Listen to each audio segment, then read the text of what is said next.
ఇప్పుడు చంద్రబాబు నాయుడు అవినీతి పరుడు, ఆయన చుట్టూ ఉన్న వాళ్ళందరూ అవినీతి పరులు అనే ముద్ర ఆ పిఎస్ శ్రీనివాస్ ద్వారానో ఇంకొకళ్ళ ద్వారానో వేసే ప్రయత్నం జగన్ చేశాడు. ఐఏఎస్ ఆయన అప్పుడు ఐఏఎస్ వాళ్ళని కూడా విచారణకు పిలిచారు కదా, రమేష్ని వీళ్ళని, అట్లాగా స్కిల్ డెవలప్మెంట్ దాంట్లో అట్లాగా విచారించి ఏడిపించారు. కాబట్టి ఇప్పుడు ఈయన దగ్గర పనిచేసిన అధికారులు ఐఏఎస్ వీళ్ళందరినీ ఏడిపించడం చేసుకొచ్చారు. 10% జగన్ చేస్తే 100% మేము చేసి చూపించాం.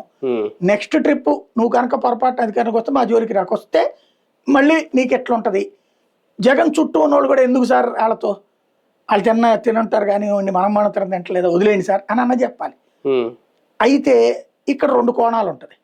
చంద్రబాబు నాయుడు చుట్టూ ఉన్న వాళ్ళలో ఒక్క శ్రీనివాస్కి సంబంధించి కూడా అతను ఏం జైల్లో పెట్టలేదు, అరెస్ట్ చేయలేదు. బట్ జగన్ చుట్టూ ఉన్న వాళ్ళందరినీ అరెస్ట్ చేసి జైల్లో పెట్టారు.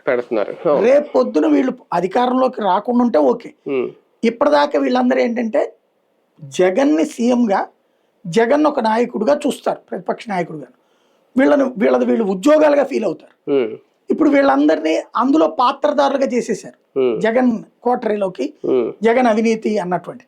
కాబట్టి రేపు పొద్దున వీళ్ళ యాటిట్యూడ్ కూడా ఎట్టుంటది. ఇప్పటిదాకా పొలిటీషియన్ థింకింగ్ వేరు, పొలిటీషియన్ థింకింగ్ లో అటాకింగ్ నేచర్ ఉంటుంది, పొలిటికలైజ్డ్ నేచర్ ఉంటుంది. అధికారి నేచర్ అట్లా ఉండదు. మీరేదో సార్కి చెప్పుకోండి అని మాకెందుకనేది అంట. ఇప్పుడు వాళ్ళు కూడా ఇదే యాటిట్యూడ్ తో తరుగుతారు.